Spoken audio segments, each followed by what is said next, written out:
So, hello, church family. Welcome, welcome, welcome from the Oakland Center for Spiritual Living. It's our Wednesday night midweek Oasis service. It is Wednesday, April 27th. We welcome you all. We have a great program planned for you tonight. People say, what is the Oasis? So, as your host, my name is Paul. I'll be telling you a little bit what that means. This is a place where we can be together as a community to be spiritually refreshed between Sundays. We present our Wednesday night services in the satsang style, or what we call satsang, with the intention that these gatherings be informal, intimate, and rich. Now, our version of satsang is we have someone come in and speak on a subject for about 20 minutes, and then we open it up for that rich, intimate, and informal discussion and experience. Our annual theme this year is Wonder, Wonder Everywhere, and our theme for the month of April is creativity. Now, this is our last Wednesday night in April, so we have a wonderful speaker that's going to close out the month on this idea. But before we get into all of that, I want to welcome anybody that's joining us for the first time.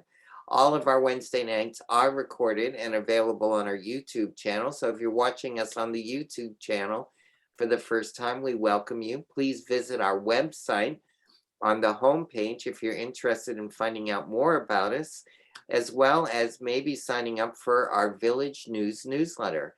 This newsletter will tell you what's upcoming in the next week so you can stay fully informed on all the physical and digital connections to visit and see our events.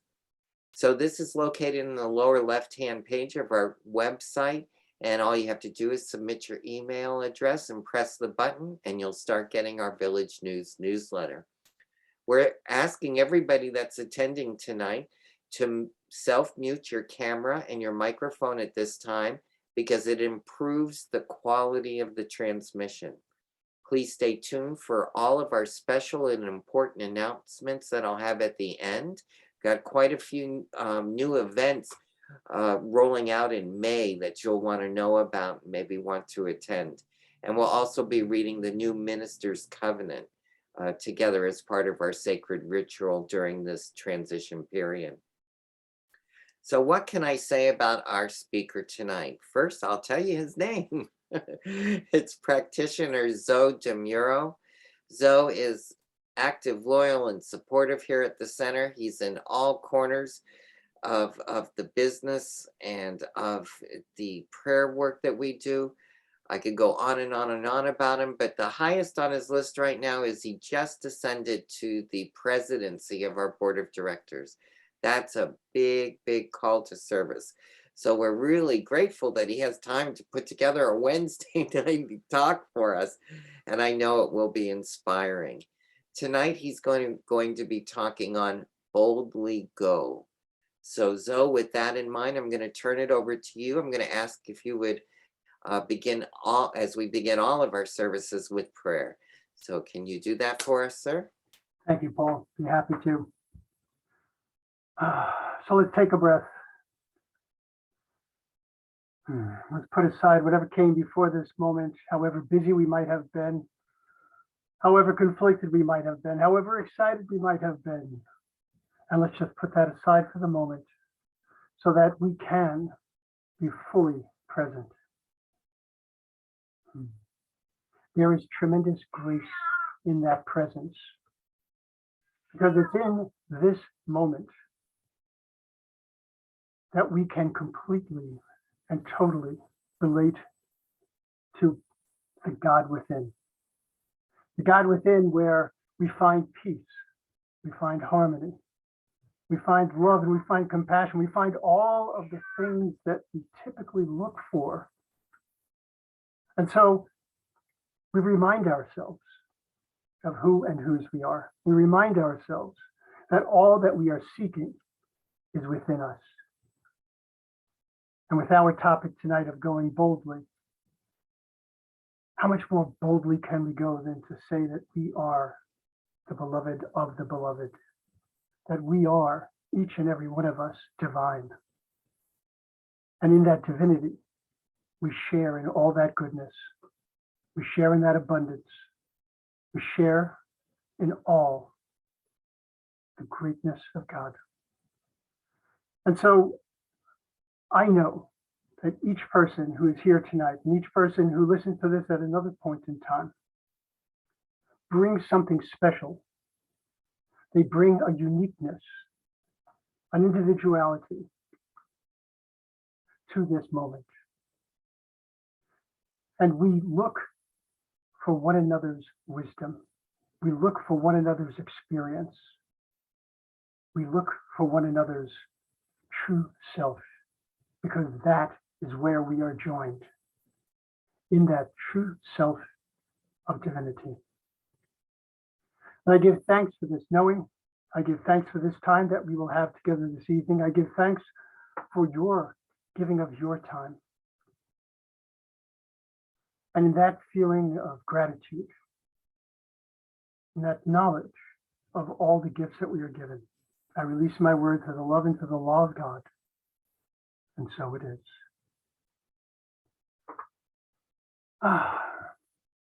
Well, good evening once again, folks. So I'd like to set the stage for tonight's talk, which is about Go Boldly. And I want to use this quote from Jane Goodall. Now, you've probably heard this before, but it's just such a perfect way to start this. You cannot go through a single day without having an impact on the world around you. You have to decide what kind of impact you want to make. There you have it, folks. Our mission, if we choose to accept it, and let's face it, we at the Oakland Center, in our vision and mission statement, state categorically each Sunday that we are dedicated to individual transformation and collective growth. So let's see how going boldly fits into that vision. There's an ancient quote in Latin, audaces fortuna juvat, or fortune favors the bold. What does it mean to be bold? For some people, it might mean expressing themselves confidently. For others, it might simply mean expressing themselves at all. It could mean taking that first step without any concern for success or failure. What feels commonplace or customary in one setting, to one group, to one culture, may be seen as profoundly bold in another. And yes, my cat is going to be bold throughout this entire talk. And what we perceive as bold might be very well perceived by others as being brash or foolhardy or even aggressive. Any number of possibilities. So let's talk about it from our own perspectives. And for me, I need to go back to when I was a child to really make sense of all this, because I was given an incredibly difficult set of mixed messages to work with. For example, on the one hand, the aphorism, a child should be seen but not heard, was repeated frequently in my home, especially if I expressed an opinion that was different from my dad's. And yet, he prized outspoken demonstrative statements from anyone and everyone except his own. So I learned I needed to be quiet, unobtrusive, and generally passive, which did me absolutely no good in Brooklyn, New York in the 1950s. I grew up in a neighborhood where on the surface we had a safe, relatively quiet community. But beneath the surface, it was clear that if you could garner respect or fear, you rose to the top of the heap.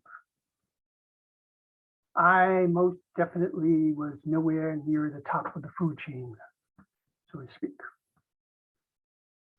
Well, actually, I can't say that being as invisible as I was didn't serve me. It did. It made me less of a target. As long as I stayed quiet and I went along to get along, which I did for the most part, until I discovered that being fast on my feet and quick-witted allowed me to carve out my little niche. I could be funny, non-threatening, and I knew when to duck. Now, throughout my tween and teen years, I was constantly searching for ways to be seen and heard without drawing attention to myself from the wrong people. The wrong people being parents, the police, teachers, bullies. So what I did was I'd fall in with a bunch of kids who were more daring and less concerned with social mores than I was. And they were happy to have a gopher. Somebody who would go for alcohol, go for a stickball bat. I don't know how many of you know what stickball is. It's a game that we played in New York. We didn't have baseballs and gloves and all of that. It was much easier to just take a ball and a bat, get out in the middle of the street, and if you could hit it 2 sewers, that was a home run. If you could hit it over a building, that was really good. But the bats were expensive. So what we would do is we would steal somebody's mop or broom, saw off the end of it, voila, stickball bat. So I got good at stealing things. Whatever my group needed from the store, I would be the guy to get it. I think the very first time I was dared to steal something, I took a little hand puppet. Nobody really cared what I would steal. They just said, steal something. It was this initiation, I guess. So I went into the store, swiped this little puppet, ran out. I felt so guilty about it the next day. I had to go back to the store and I very surreptitiously left the money on the counter when no one was looking. But I knew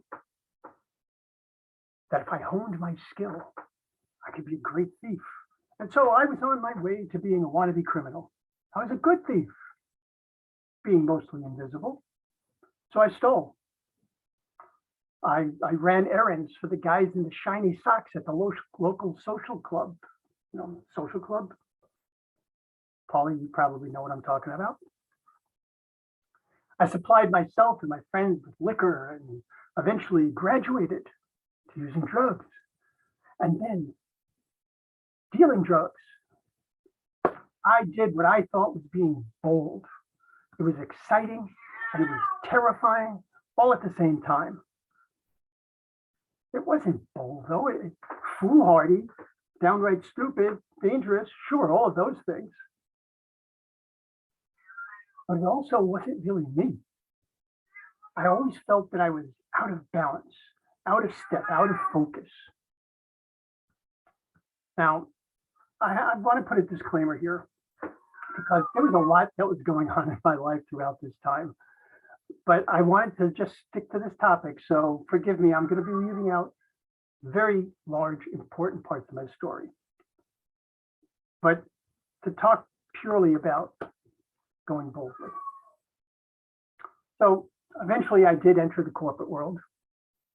And even there, I wanted to just be invisible. It was so bad that I would literally forget my own name at times when I answered the office phone. Strangest thing. I remember all too painfully well a meeting where I had to stand in for my boss and get up in front of a room full of executives and speak on his behalf. I literally could not say a word. There I was, grown man, completely frozen, utterly speechless. Now you can't get me to shut up. But back then, and for a bunch of years actually, it wasn't until I was in my early 30s that I truly began to even find my voice. And finding my voice most certainly put me at odds with my father. But it allowed me to start to really have my own life, even to live my own life. With the love and support of amazing mentors and friends, I was able to avoid prison. I was able to claw my way out of addiction.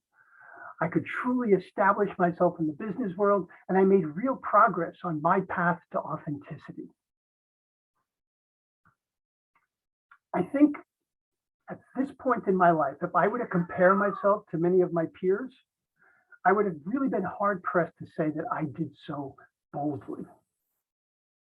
But when I look at it now, I know where I started, and I know what it took for me to move forward. And for me, that was bold. Brene Brown has said that owning our story and loving ourselves through that process is the bravest thing we'll ever do. And that's part of why it's important for me to bring up some of these things that are so completely different from who I am today, because these are the things that got me to this point, quite frankly. But it's funny, I was thinking about it and how I progressed.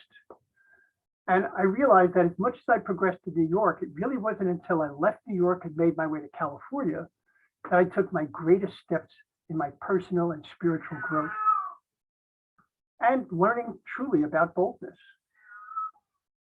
One of the most effective lessons for me, interestingly enough, didn't come about through racking up big successes in the business world or even making a profound impact on others. Rather, it was in connecting with nature that I learned so much about boldness. When I lived in New York City, we would visit nature. We'd go to a park. That's where we New Yorkers kept most of our trees. But connect with nature? No, not so much. I could relate to it, but I had no relationship with it. And I'll tell you, experiencing the glory of a sunrise or a sunset, seeing the riot of colorful wildflowers, the expansiveness of the stars in the night sky, the power and roar of rivers and the ocean.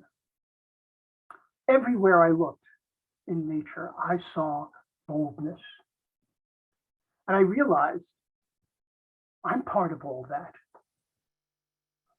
That I have the same birthright to be colorful, to be strong, to be decisive, to live large. I learned from nature that there's so much more than we might initially see or comprehend. Think of the iceberg, right? The iceberg effect is a good way to look at it. It's what, 10% of an iceberg is evident on the surface. And as massive as that might seem, the 90% below the waterline clearly dwarfs it. Or think of a geode, like this one. Can you see that? Is that clear? Anybody? A little higher, so. Yeah, a little higher. Yeah. How's that? Can you see that? Is there something in the middle? You're Okay. still below camera. I know it's hard to Put it in do. front of your face. Put it in front of your How's face. that? There you There go. we go. All right, there we go. So here's this geode. It's rather drab, not particularly interesting. Yeah. However, Ah, Ah, this is what's inside. yeah. Cool. So drab and unassuming on the outside, but within, it's glorious. And then there's the diamond. And no, I don't have any diamonds to show you. Unassuming carbon crystals submitted to unthinkable pressure and yielding what would become a brilliant, gleaming gem of tremendous strength. So nature taught me that there's the boldness of strength. There's the boldness of beauty, of diversity, of abundance. Whether you consider the number of cells that make up our physical bodies, the grains of sand that make up the desert, or the stars in the sky, know that the universe itself is boldness. Can you be bold? Can you stand up to the pressure of the naysayers, the energy vampires, the doubters, the people who let precedent triumph over principle. In a word, yes. And I know this for each and every person here tonight, and anywhere else for that matter, because God is all there is. Every time we use affirmative prayer, we are stating, God is, I am. Anytime that you consider to berate yourself with, oh, but how could I ever, and just insert some otherwise bold statement in there, whatever word would be for you. Remember who and whose you are. You are the place where the light and the love of the one shine in this world. Don't take my word for it. Marianne Williams says this: our deepest fear is not that we are inadequate. Our deepest fear is that we are powerful beyond measure. It is our light, not our darkness, that most frightens us. But there's more to that quote, because she goes on to say, we ask ourselves, who am I to be brilliant, gorgeous, talented, fabulous? Actually, who are you not to be? You are a child of God. Love that. Folks, fellow children of God, right now in our community here at the Oakland Center, we are in the midst of great change. I know many people say they don't like change, but the reality is they don't like being changed. So don't be changed. Be an agent of change yourself. A bit later, our host, Paul, is going to read our covenant as we work towards bringing in our next senior minister or ministers. Now, here is a perfect opportunity to be bold. I want you to pay special attention when we get to that, to the part that begins with the words, I now intend to experience my new minister in full cooperation and agreement with my community, knowing this truth about myself. Knowing this truth about myself. What follows those words is our call to be bold. Our call to bring about what we wish to see as the culture, the identity, the greatest good of the Oakland Center. We're not simply reciting a job description for a minister or ministers. We're envisioning how we, each of us, embody the values of our center. So take that covenant to heart personally and boldly work towards our greatest yet to be. And know this, it isn't the right and responsibility of the home office or of the board or even the selection committee. No, this is ours to do. And we have the love, the wisdom, the compassion, and the grace of loving spirit within us, cracking open that geode, if you will, to reveal the beauty within, withstanding the pressures to create that gleaming gem that is the Oakland Center. And folks, we can't stop there. Our vision of a world that works for everyone cannot start or stop at the Oakland Center. We must bring all that we are, all that we have, to the cities, the states, the countries, to the world.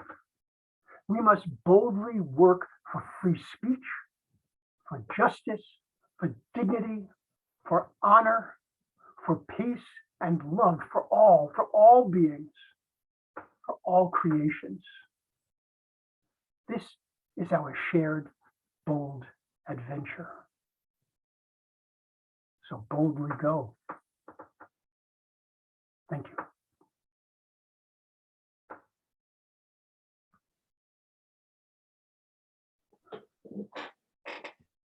Zoe, may I dare say something? Please. In a bold moment, boldly go where no human has gone before. Thank you for that inspirational words and time with you. So perfect. Now I understand you would like to open it up for discussion or questions or. Yeah. I have a couple of questions. And you might choose to answer one or both of these, or just go off on whatever aspect of the talk that spoke to you. So the first question that comes to my mind is, what is bold to you? All right, because each and every one of us has a very different understanding of boldness. And another question, this question was first posed to me by Reverend Jeff, and it has been working me ever since I first heard it. And it's a very simple question. What would you do if you knew you wouldn't fail? All right, so those are 2 questions. What is bold to you? And what would you do if you knew you wouldn't fail? So I put those in chat for you for people to respond to. Oh. What is bold to you and what would you do if you knew you wouldn't fail? So if you're interested, if we can all go into gallery view. I'm gonna Judith, you're raising your hand, I think, right? Yes. I'm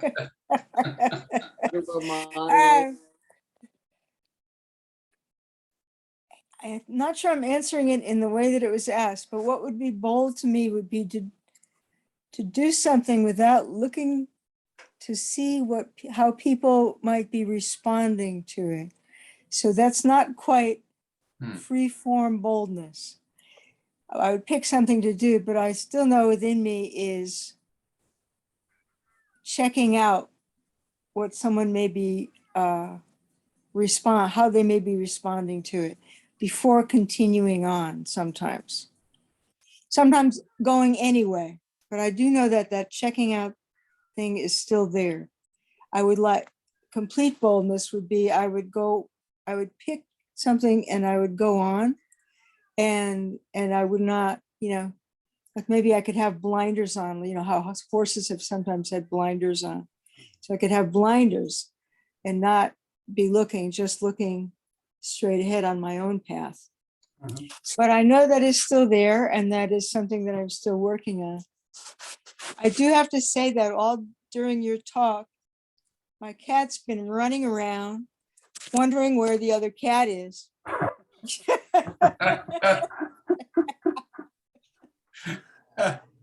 And it was like whenever it was particularly loud and coming through, her head was like jerking around because she couldn't see anything else.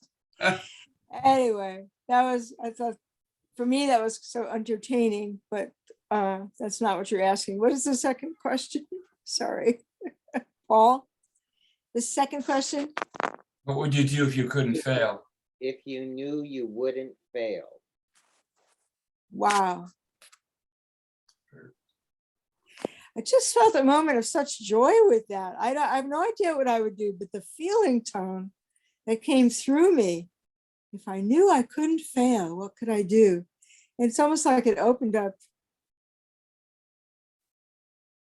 a whole vista.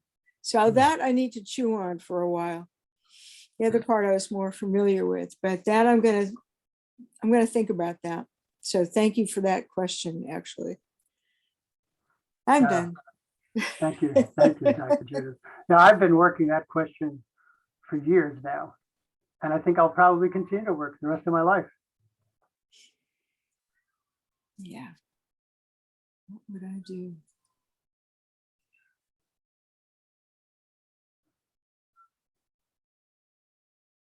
Sabrina.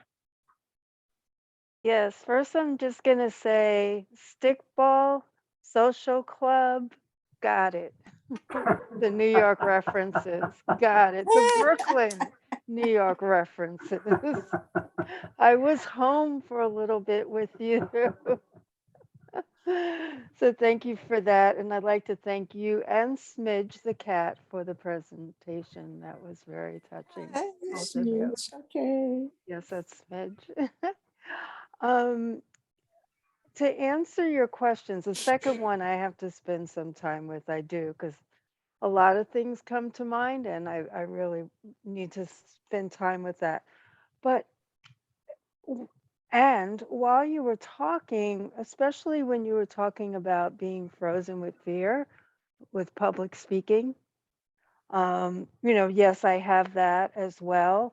But even when I first came here on a Wednesday night, I was terrified to speak. I mean, I would practically apologize before I started speaking. And there are still times when, I get shy, but I'm thinking back when I was in like technology marketing and such, I would be more fearless. And I realized that that was more of a bravado, that was just not really fearless. That was me showing fear, so I would speak out of fear. And now I feel like my voice is more authentic. It's true. And so it's easier for me to speak. Like right now, sharing this, I'm not apologizing for it. This is my truth. And so I guess along the words of, Judith, it's lines of Judith, it's being able to speak without feeling afraid of shame or fear and letting the ego get in the way of my true voice. That's it. Thank you, Serena. Mm. Yeah, the word bravado, it's an interesting word. And I'm one of those people that if I have a disagreement with my wife about the meaning of a word, we'll look it up in the dictionary, and I always have like the third or fourth meaning of the word. She always has the first meaning. But the way I think of the word bravado is that it's not really about being brave. Bravado is a front. Mm. It's inauthentic in and of itself. Hmm.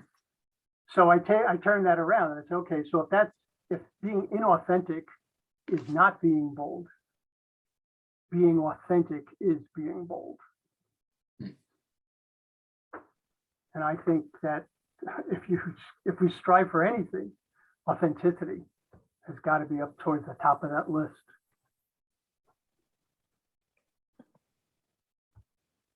And I find it a work in progress, sometimes. Mhm. Yeah, well, as I said, circumstances, situations, groups. I mean, you can be completely confident in one situation with one group of people. Walk through a door, and everything changes. Yeah.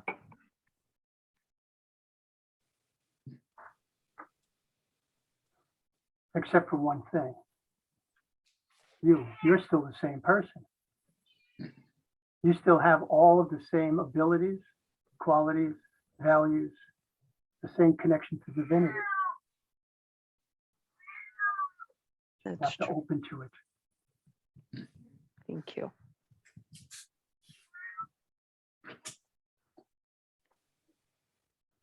So what can we use as a trigger to remember to remember? We talk a lot about this every day at Dr. Jan when we get together and we get like rejuvenated, just like the purpose of what Wednesday and Sunday and going to classes are.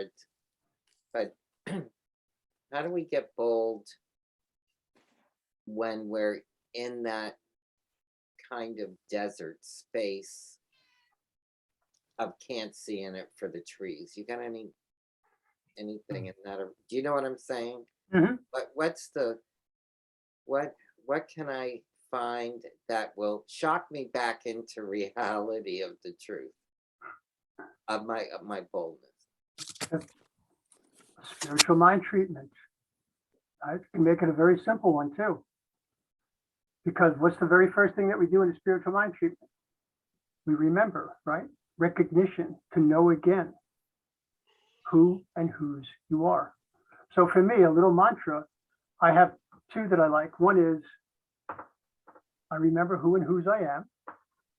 And the other one is, I surrender to the power and the presence of God within me. And that one is so ingrained in me, I use that constantly. Thank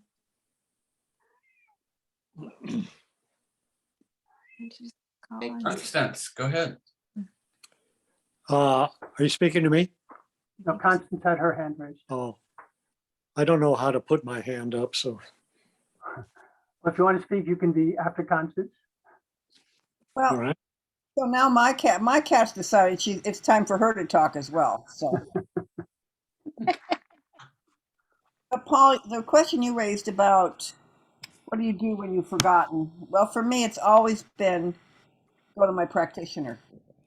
And today I had one of those days where for 3 days I've been attempting to get something from one of the big telecommunication companies. And by today, I felt like my practitioner consciousness had been put through the shredder. And so I had to do something. Well, first of all, I wrote Zoe and told him I needed hazard pay. And to which he did not agree, I had noticed. He did. And but to make light of it, to actually see the humor in the ridiculousness of this, you know, the total chaos of this company, and being caught up in it. And then the other thing is that, you know, even though I mean I have those mantras and things that I use, but I know that when I'm this tired and worn out, I can remember them theoretically, but really what I need to do is decompress, and then I'll get back there. So, but the humor does help. Just laughing at the whole ridiculousness of it. And sometimes I have said that there are times I'll just go, God, I'm so tired of myself. And that does help too. Maureen, Yeah. or Dennis. Dennis, I think, is next, then Maureen. Okay. I'm reminded of a quote that relates to boldness, and it goes, obstacles are those things that you see when you take your eyes off the goal. So if you're focused on the goal, I think it's easier to ignore the obstacles and be bold. It's almost automatic. Yeah, I like that, Dennis. Now, the idea of vision, not visioning, but vision comes into my prayers quite a bit. The idea of seeing, being able to see who and whose I am, and having clarity of what is mine to do. So that quote fits in very nicely with what I typically use. I like that. Thank you. Maureen, Maureen? go ahead. Tricked ya. Oh, Tricked it's ya. a twofer. It's a twofer. Hi, Janine. Yeah, Hi, Maureen. Maureen and I started doing Wednesday nights, you know, together watching service because it's fun. And yeah, and sharing and sharing in person is great too, you know. So and we so enjoy your talks. I always feel so like when you get done with your talk, I'm like, oh, more, come on. Don't stop now, like keep going. So but with your question about the boldness, and I think what's really resonating with me is that I feel bold, and I look back at times in my life when I've been bold, and it's because I've led with my heart. And sometimes I feel that human, like everything's all up in my head, and that's when I can't be bold. I can't find that place in me to just say what I need to say, or be and represent and express who I really know I am. And so like that's something really important that you brought out tonight. So is to make me remember that it's leading from my heart. That will always bring me to my boldness. So thank you. Thank you. Yeah, boldness is about feeling, not Yeah. thinking. You're absolutely right. That's very well said. Very well said. Thank you. Thank you. Judith? Yeah, Judith, go ahead. Oh, Judith R. Judith Okay. R.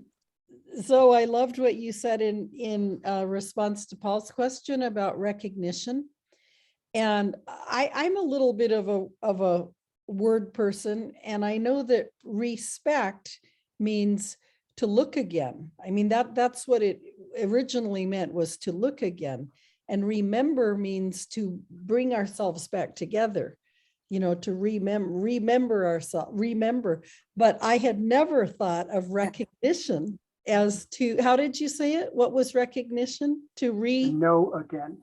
to know again. That's so beautiful. And that's new for me. So thank you. I had never made that connection of recognition meaning to know again. And that's So beautiful. let's stop for word moment. Judith, say it again. The first one. Respect is to look again. As in spectacle. As in spectacle. And remember is to bring ourselves back together, because we can become, the idea is we can become dismembered. You know, I'm not talking about, you know, literally, but fragmented.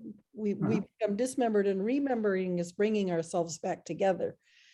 And so recognition is to know again. That's beautiful. I just never registered that. So I appreciate that. And then going to the question of what is bold, I've loved all the answers. What came up for me just in this talk, I haven't ever thought of this before, it's just what came in now, was that what's bold to me is when I can do something, when I question the status quo. Oh, When I do something or say something or move in a way, or even just think about doing something that is questioning the status quo. It's questioning what is the norm. And then acting upon that if I'm led to do so, as Janine said, you know, if my heart is calling me to, then to follow it, because it's risky, you know, it's risky. And it sounds like you did that in your life, in your community. You questioned what you were brought up in, and then diverted, you know, majorly from what you were, you know, brought up to think was the way to go. So that's what came up for me around what is bold, and I'm complete. Thank you.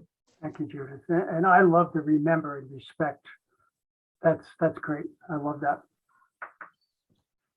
Because when we are connected to the divine, we are absolutely showing respect towards one another, towards ourselves. When we remember who and whose we are together through that shared community. That's wonderful. I love that. Let's see, Shashtin put something into the chat in response to, I presume this is in response to what would you do if you knew you wouldn't fail? And she said, I would end world discrimination and hatred. oh, And Shashtin, you are absolutely on your way to doing that. I know that about you.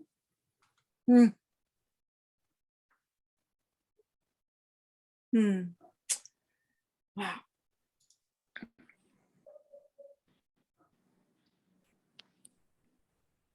Was there anything else you'd like to say about that, Shashtin? Yes, actually, I'm bouncing now. I'm making so many commitments, but something really, really special happened today. I'm trying very hard to, I've connected with the Black community and volunteered my time and energy and got a connection to my main focus right now, something that I can do easily and I'm anxious to do, but I want to work with people that have been for many, many, many reasons. It doesn't matter, but people of any age, but I guess I should say mostly people that have been incarcerated for a long, long, long time. And I am a retired school teacher, and I've taught English, I've taught ESL, and I said, this is something I can do. So I got a connection this morning, actually last night, from somebody in Chicago who does this exact work and actually goes into the community, which I am anxious to do, but also go into the prisons or jails, whatever, and work with people that haven't had the same opportunities that many of us have had, maybe even most of us. And I felt this connection so strongly that it was like, oh my gosh, okay, here's where I can make a difference. So I was late signing on tonight because I've started a new commitment on Wednesday nights from 6 to 7 in the Black community. And here we were talking about the same questions.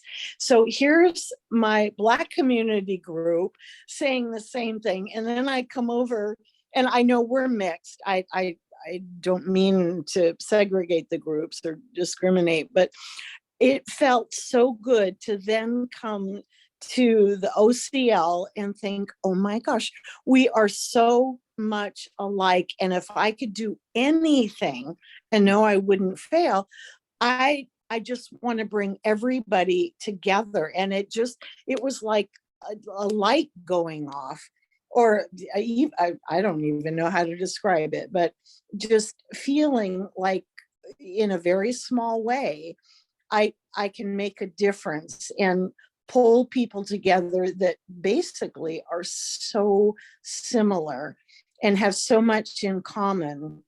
And I'm so glad I was able to squeeze in both meetings, and I have one more at 8 o'clock, so I'm gonna have to sign off again. But I'm just so grateful for everything and the opportunities that are opening up. And that was the first thing that came to mind. If I could do something where I knew I wouldn't fail. And now I just want to come up with more and more and more. So this is just the beginning. But anyway, thank you for recognizing my little input there. But I am just so inspired. And Zoe, you were terrific tonight. But everybody at OCSL, you know, this you've all changed my life. So I am extremely grateful. So thank you. And I love you all. Thank you, Shashin. You are a perfect example of bold. Perfect example of what? Bold. Bold. Yes. Oh, there's another one. Okay. I'll take it. I'll take it. Yes. Thank you. Sharon, you got her hand. Sharon Kramer, go ahead. Thanks, Zoe, as usual, magnificent. I just love hearing you talk. I just love you, period. And all the ways that you've been a good friend. So that said, I want to say that, let's see, to me, it's when I answer Paul's question, I have to get really quiet and go inside and listen to my inner voice. And it's not always what the world is saying.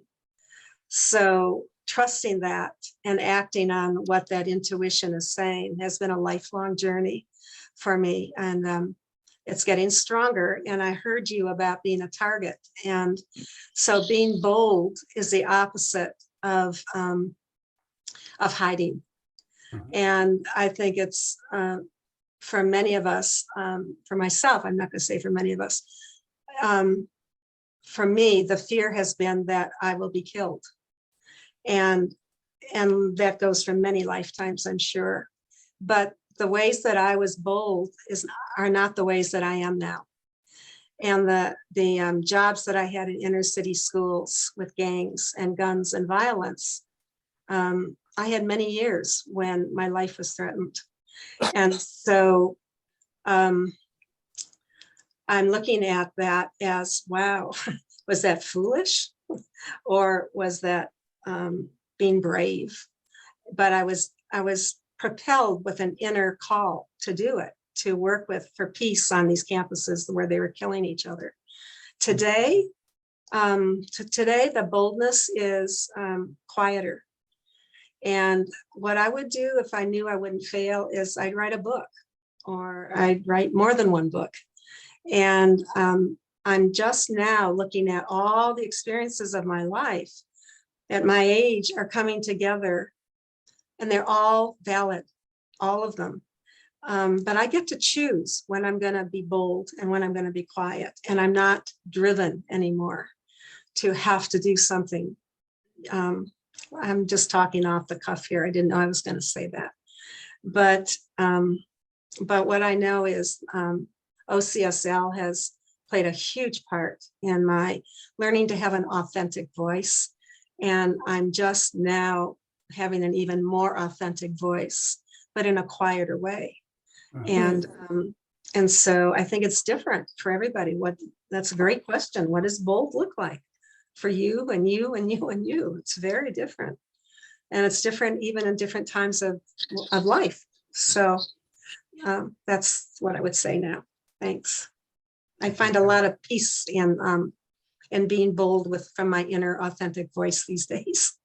So that's a very interesting thing that you just said, that you find inner peace through boldness. Yes, yes, and differently. Yeah, it's a different kind of bold, but there's an inner peace with being bold because I'm not hiding. I'm not hiding out some way. I'm not afraid, and I've known that place too. So, thanks. Thank you.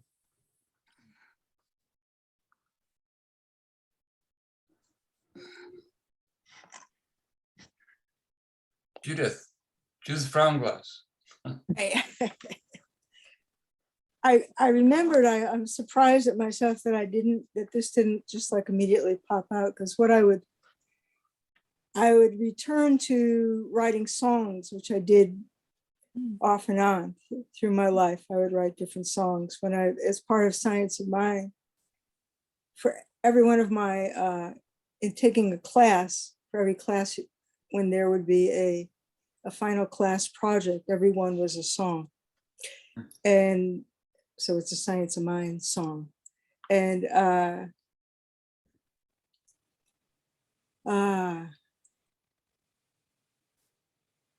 I'm going to let you hear one short verse. It's about less than a minute. It's called Moments. There are moments when I know just who I am. And in those moments, all the more that I can be. There are moments of sweet surrender of the past. And in those moments, God in me, as me is me. So that's the kind of songs that I was writing for a while off and on. And so that's what I can go back to. That's what I can go back to. Open up to that.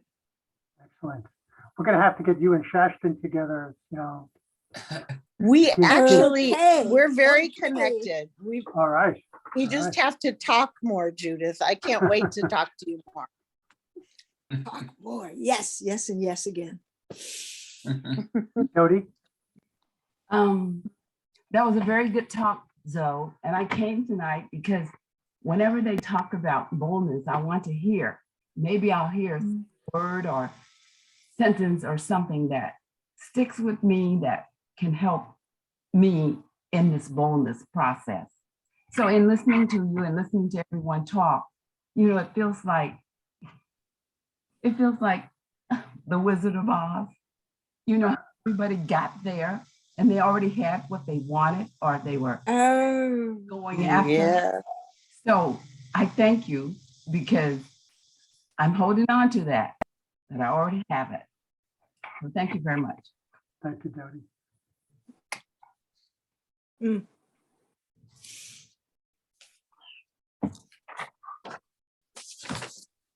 Well, if there's no more sharing, it is time for us to move on in our program. And I hate to do that because Zoe, this has been really insightful. And you gave us a lot of, Judith R will laugh at me, but nuggets tonight. You kind of dropped some like truth bombs that it's hard to recapture. So yay, we have this recorded and everybody can share it with friends and have them go back and read it. I was particularly moved by your Marianne Williamson references. So it's going to make me go look at some of her work a little bit closer. What am I really afraid of? You know, it's going to boil down to I'm really afraid of my potential.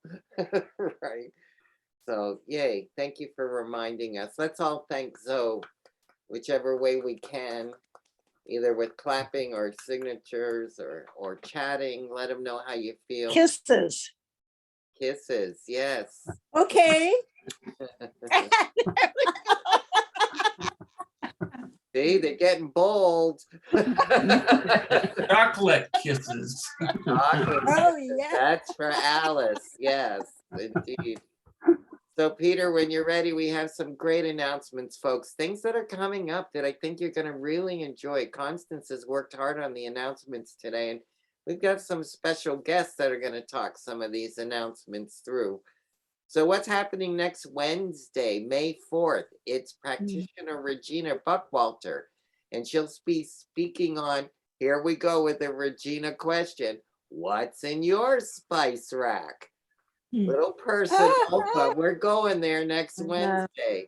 Wow. Registration at 6:30, service at 7, and Wednesday night services, because of our international ability to reach people and have people participate in the service, we're staying in Zoom. We're kind of working this really well this way. So next Wednesday, Regina gonna bring us something special. On this Sunday, May 1st, international speaker Greg Lavoie will be speaking on the stories we tell ourselves. May is a new month, so we're going to march right into this. So join us in person at the church if you can, with meditation at 10, and the service will be at 10:30 on Sunday. We are now streaming directly to YouTube, and the link is on the homepage if you choose to watch the service from home. Remember, when attending any of our events at the center, you'll need to show your vaccination card and photo ID, and you'll need to wear a mask indoors when we're all together inside. So many ways to have fun, be with others, and up-level your spiritual consciousness. The Education Ministry is offering you 3 great workshops in May. Both of the after-service Sunday service workshops are available in person or by Zoom. Pre-registration for Zoom is required, please. Now I'm going to tell you to go to the events page for all of these eventually. But for right now, the first one is happening right after Sunday service on May 1st. When Greg is done speaking, he'll be doing a workshop on the stories we tell ourselves after service. If you haven't experienced Greg before, make sure you to put this on your calendar. He is the author of 2 books, Callings, Finding, Following an Authentic Life with Random House. It was also rated among the top 20 career publications at Workforce Information Group. He also wrote Vital Signs, The Nature and Nurture of Passion. Publisher is Penguin. He's got this long list of stuff, so I'm just going to breeze through it. He's an amazing being. So join us however you can on Sunday, and think about coming to his workshop after. He has presented at Microsoft, the Smithsonian Institute, Environmental Protection Agency, National Conference on Positive Aging, American Counseling Association, National Career Development Association, the CSL Convention, and others. He's appeared on ABC, CNN, NPR, PBS. He's a former adjunct professor of journalism at the University of New Mexico, former columnist and reporter for USA Today and Cincinnati Enquirer.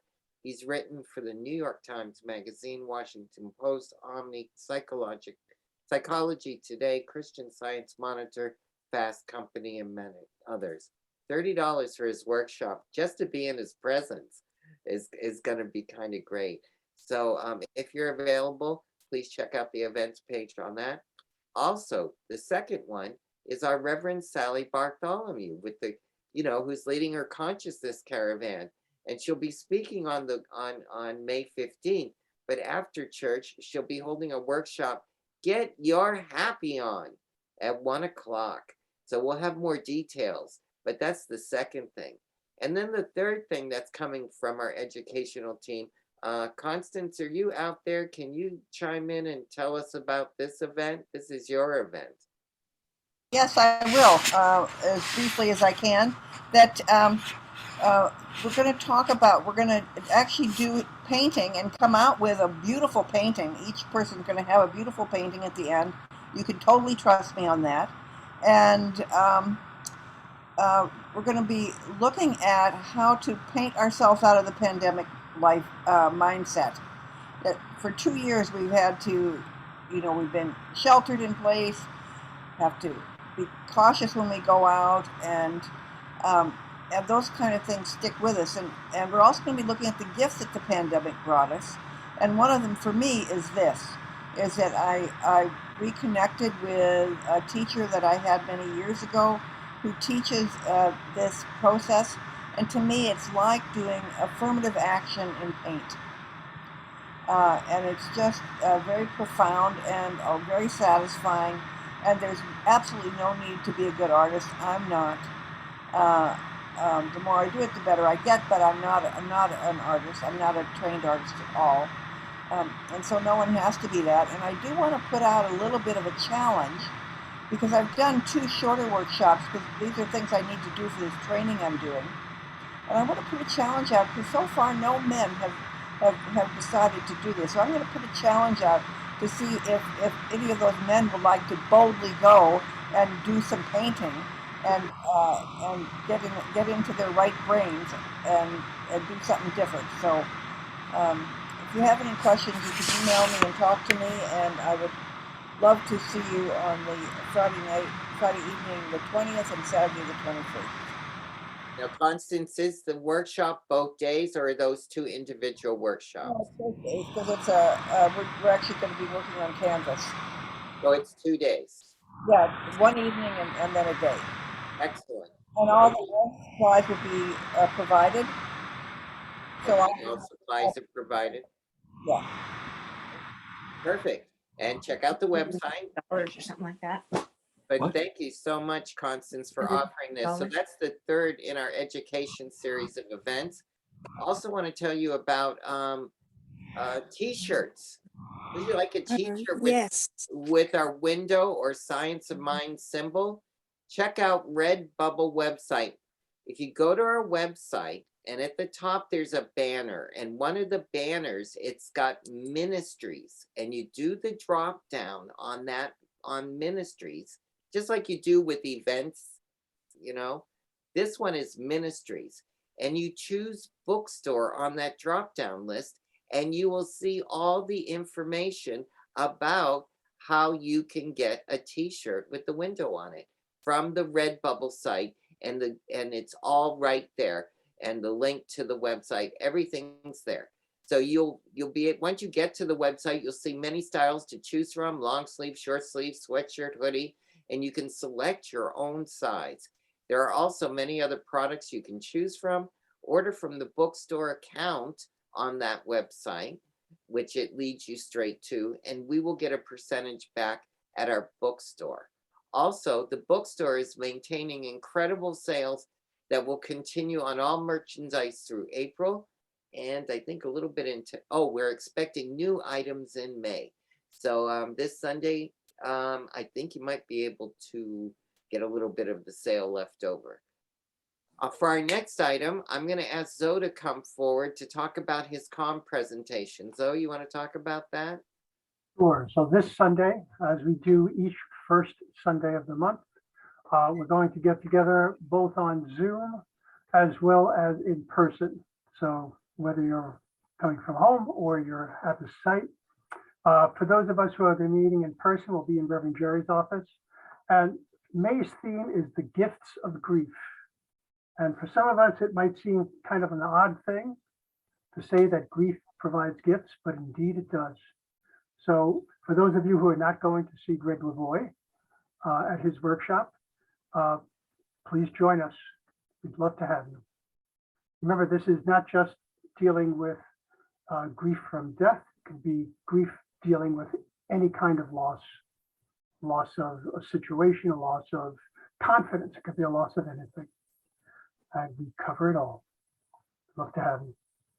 Thank you, Zoe. Thank you, Constance, for chiming in on your event too. I think it makes it more personal when you guys are here to present it and interesting. So thank you both for being willing to do that. So are you interested in up-leveling your spiritual practice? We have discussion groups, morning devotionals, and prayer opportunities available to you. All of these are listed in one new centralized location on our events page. You'll have the events at the regular events at the top that come and go. And then if you just scroll down a little bit, Constance has consolidated that whole area for all the different spiritual practice events that we have going on. So please check it out and join us for whatever behooves you and calls you. You can also contribute to Relief for Ukraine at csl.org/Ukraine. On the next slide, you'll be able to see the location. Peter, there we go. If you're interested, this is recognized at csl.org/Ukraine. One of the things that's going on in those daily devotionals is the peace prayer led by our Switzerland contact, Reverend Beth in Geneva, Switzerland. And it's all about supporting the Ukraine's peace activities over there through meditation at 12 noon. So please check it out.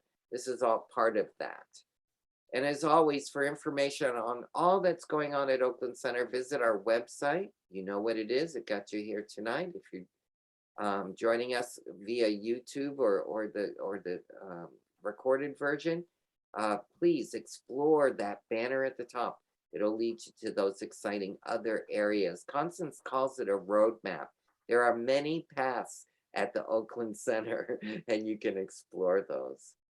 Judith, you have your hand up. Do you have something you want to add? Yeah, there's one more announcement which I'd like to mention because it just came up. I don't think it got to Constance. And that is that Teresa Gardner, who's a practitioner and ministerial student, and another ministerial student, Paul, have been giving an abundance meditation every morning using the Abundance book by Jonathan Price, and I've been participating in it, and it's a 40-day program, and our 40 days ends, I think, this Friday, and they have decided to repeat it, to do it again for 40 days, and it's a love donation, and it's just beautiful. It's 15 minutes every morning, and it starts with a prayer, and then a principle of abundance, and then contemplation, and then the principle of abundance is read again, and then it closes with the prayer. The whole thing is 15 minutes, and it's really sweet. So I just wanted to let people know that it's going to be happening again, and you can contact Teresa Gardner if you're interested.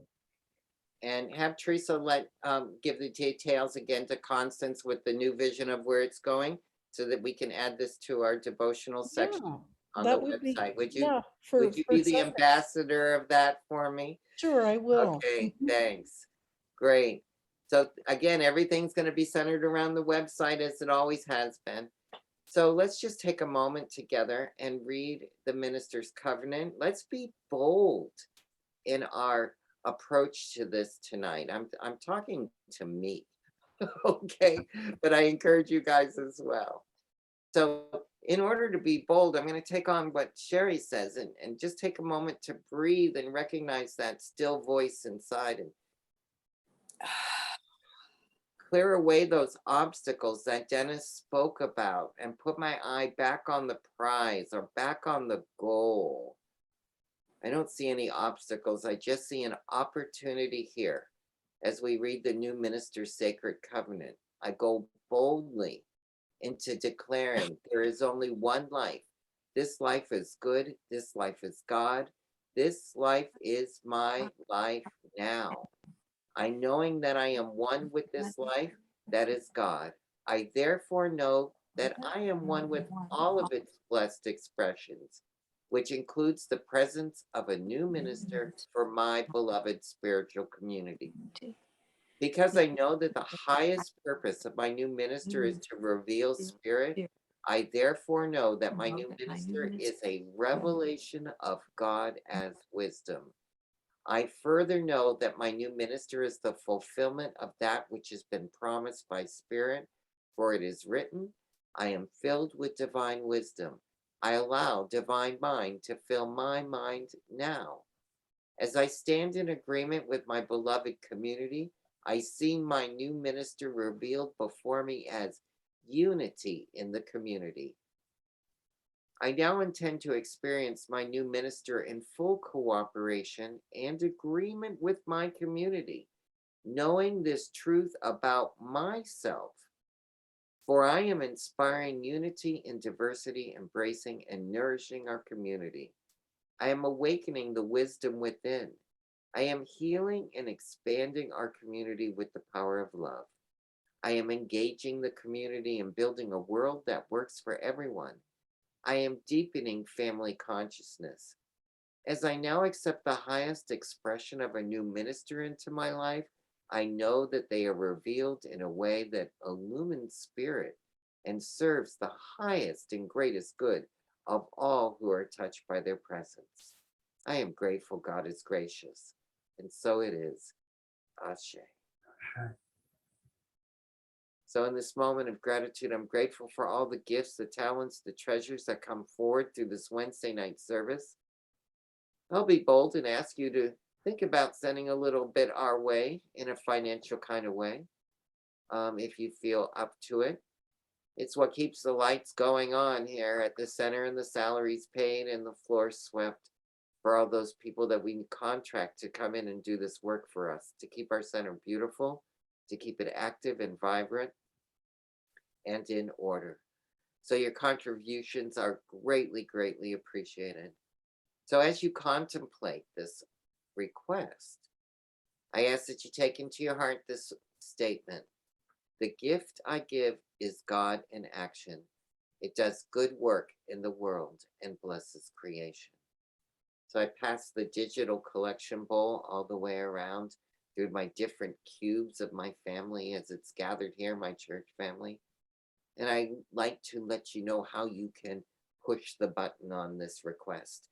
You can go, of course, where else, to the website and look for the donate button with a credit card.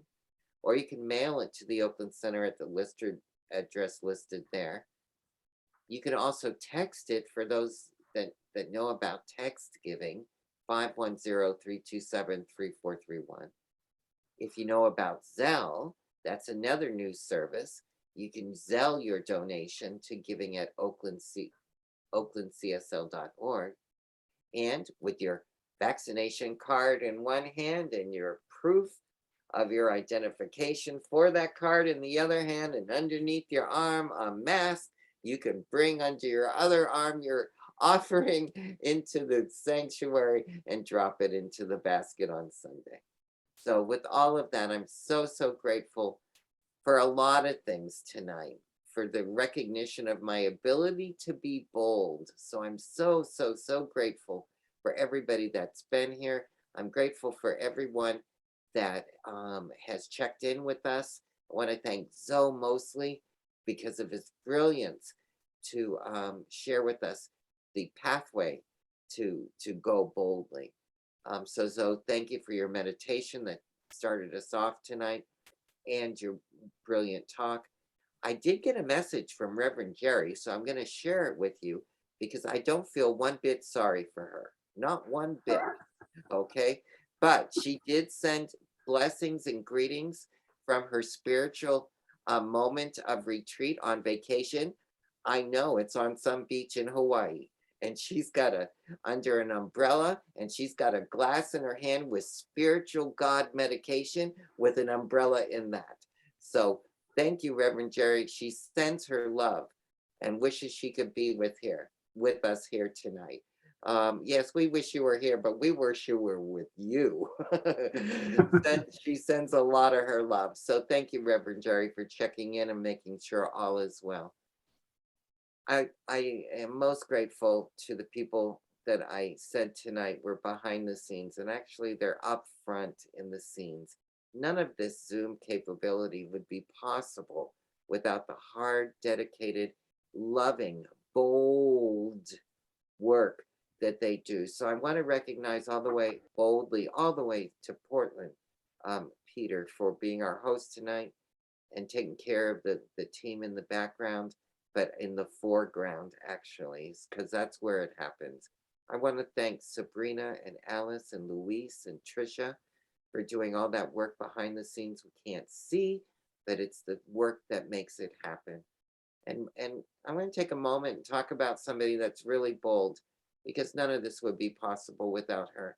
And that's Constance Chapman, our administrator. She puts an intense amount of work in for the communications here. So I want to thank her.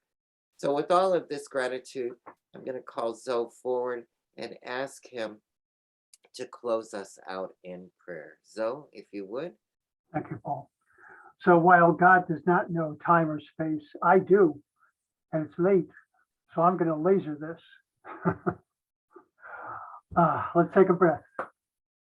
Let's remember.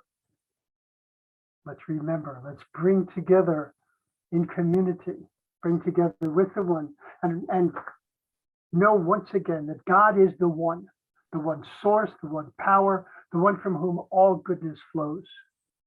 And as that is true of God, I know that that is true of each and every one of us. We are the conduits of that power. We are the conduits of that love and of that goodness. And we bring this into our lives. And as we bring it into our lives, we bring it outward into the lives of all that we come in contact with. And there are no small, wonderful things that we do. They're all fantastic, great things that we do, because each person that you touch is now capable of touching another and another. And that goodness, that love, that sweetness flows throughout the world. In gratitude for that, I give thanks. And I know that each and every one of us is blessed this evening, blessed to have one another, blessed to be a part of this incredible philosophy, blessed to have this day to make a difference in the world. And in that confidence and in that gratitude, I release my word to the love and to the law of the universe. It always says yes. And so it is. And so it is.